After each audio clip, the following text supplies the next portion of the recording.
Hello guys, I have one customer asking a question after activating his eSIM.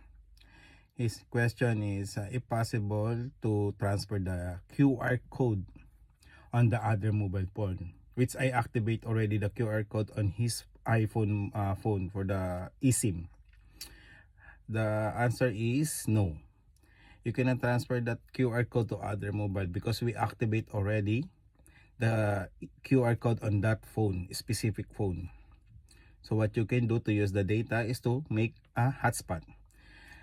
That possible only you will go to our shop to request to transfer it to other mobile phone. Just give your documents like passport or ID. They can do that.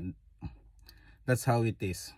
Okay, but the customer is still getting the QR code. He said it's possible, but I don't have idea about that. But I give the QR code and I don't know how it will do it. Okay.